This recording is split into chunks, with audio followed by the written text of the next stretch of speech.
to WiseUp University. It's your boy Josh Wise coming to you live. And again, today we're talking about how do you overcome self-doubt. Before we talk about that, I'm going to need you to do me a favor. Like, subscribe, share my shit.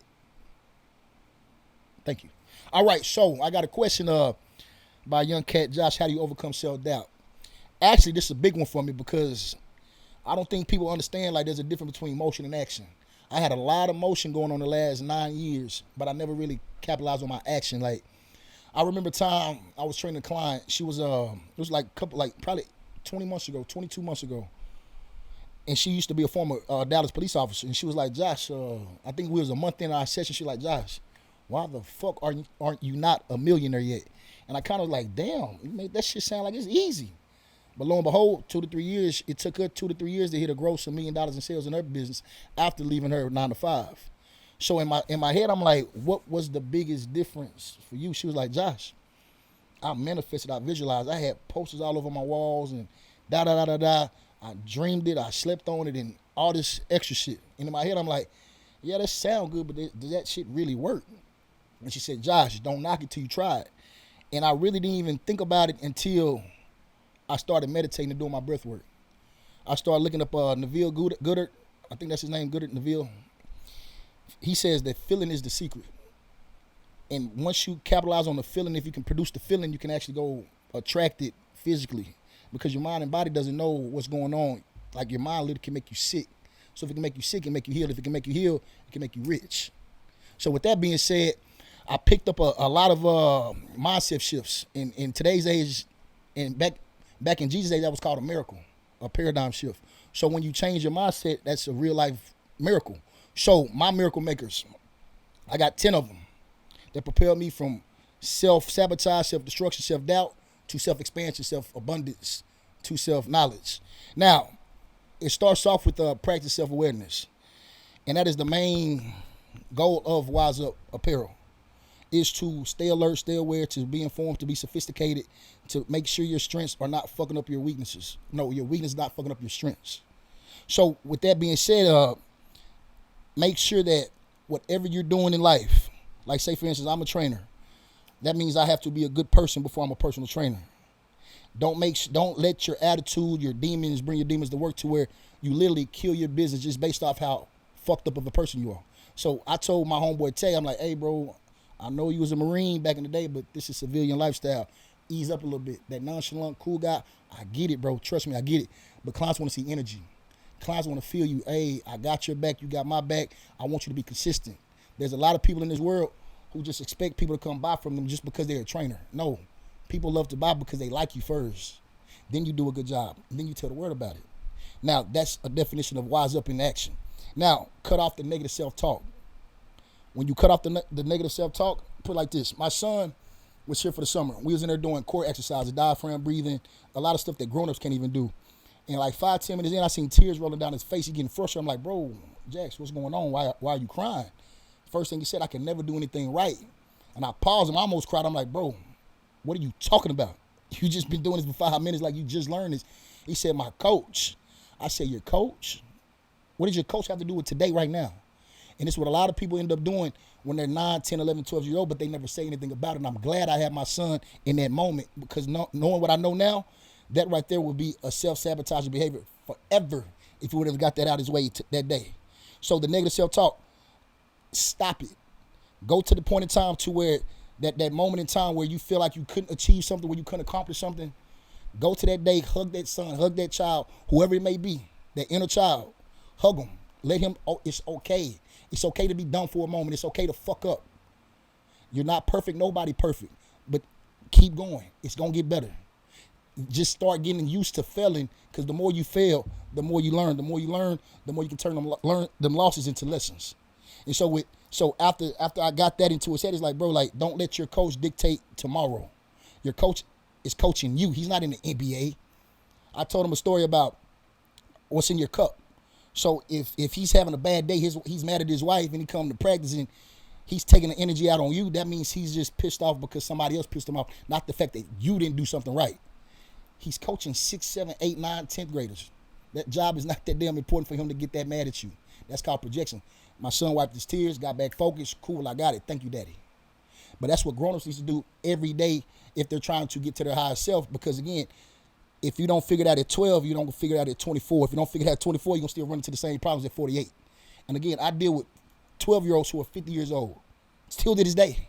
I got 39-year-olds till this day still act like they're 10 because they never handled the issues when they was in a child at that adolescent stage. And they bring them same survival techniques and them same survival techniques to this day and age right now. And that does not do anybody any good because they end up projecting and pissing on other people for no reason. And that develop a inflated ego, trying to literally push off the inner child as if they're more better than they are. And that just creates a whole whirlwind of fucked up people. But I probably said too much about that. But no, cut off self-talk. Now, so when you cut off negative self-talk, we're going to positive affirmations. Repeat the affirmation that reminds you of your worth and your potential. I use fit to be king. You see it right behind me, fit to be. When I say that, that means I am. That I am is my imagination. That is my God mode. But you can use that God mode and turn it to the devil mode too, because I have it on the side of my face. I am king. I am fit to be. I am worthy. But you can also say, I am not shit. I am fat. I am dumb. I can't do it. And you will get the same results of somebody who's a Conor McGregor, Floyd Mayweather versus the neighborhood convict who could have been Mike Tyson or the next Barry Sanders, because there's a lot of people in the hood that could have been. But their parents said they ain't shit, so they grew up not shit. And they believe that. So positive affirmations, keep that in play. Now, learn from failure. Don't look at losses as losses. Use them as feedback. Use them as lessons. I take a loss and a lesson, and you get a W. Think about it. A loss and a lesson, make it a W. So be dumb faster. I was telling Tay this earlier last week. Hey, only reason why I say wise up is because I fucked up so much. I just know right from wrong. I have an understanding. I took the knowledge, I got the understanding. Now I have a little bit more wisdom. So the more you do, the more experience you can have.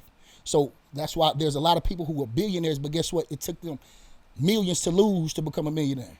So don't try to play it safe. Take a risk. And we'll get to that later. Now, continuous learning. This is number 6. The more you know, the more you can do. Acquiring new skills, like learning, it builds and boosts confidence. To me, that is my hack. I love fucking learning because now I have an advantage. I get paid to solve problems. And the more I can solve problems, the more I can pay myself. I started personal training before I actually was a trainer, making $25 a session. Then it went to 30. Then it went to 50. Then it went to 75. Then it went to 100. Now I'm at $160 a session.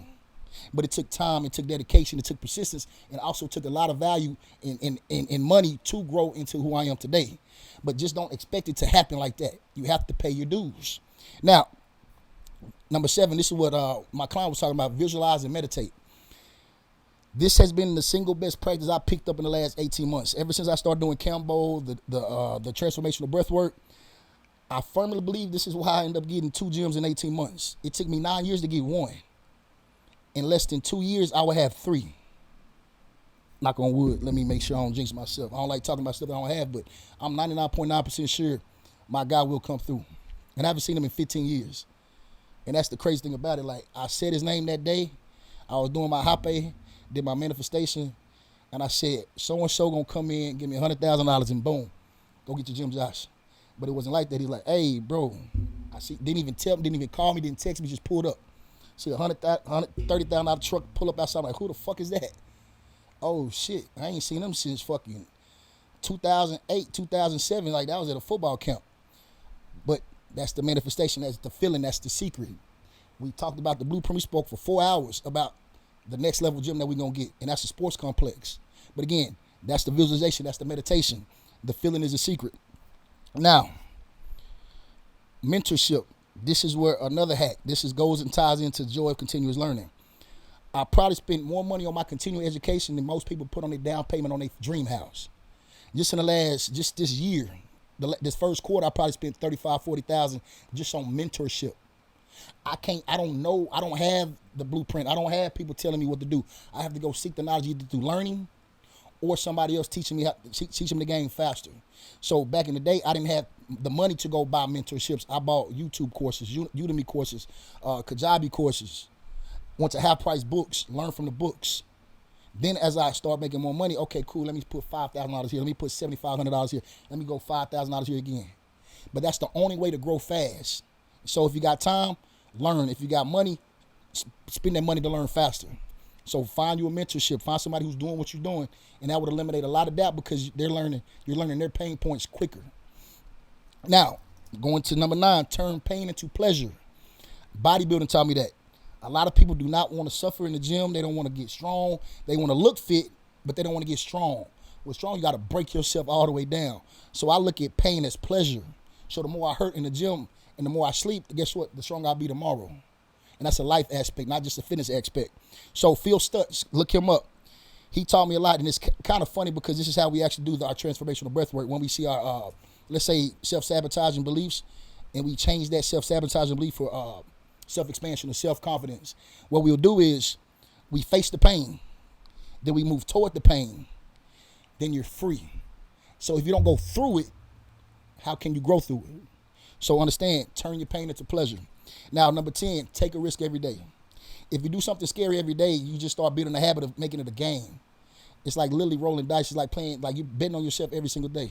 Just like Nipsey say, all money in, no money out. Bet on yourself, trust yourself. And again, that goes back to our self-belief back in one of our last episodes. Believe in you. If you don't believe in you, who will?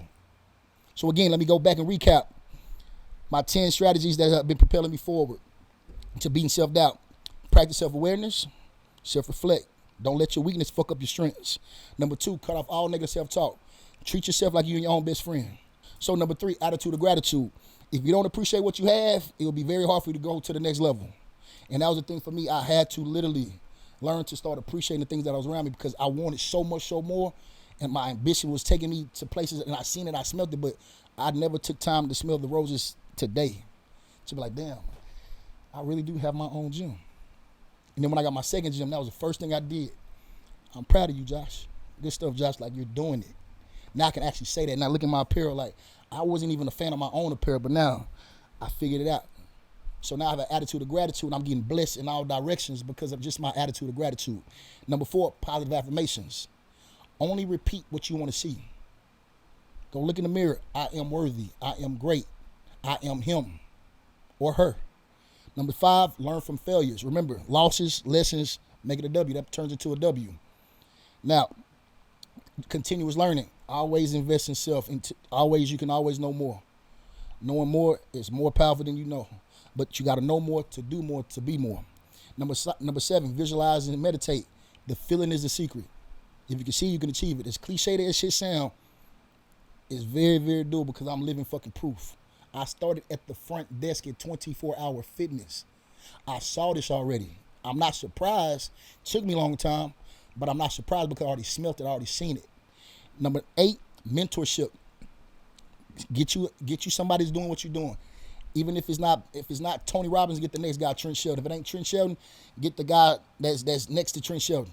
But go to the top and work your way down to the next available resource to get you to your higher self. Number 9, turn pain into pleasure. Don't run from it. Go through it to grow through it.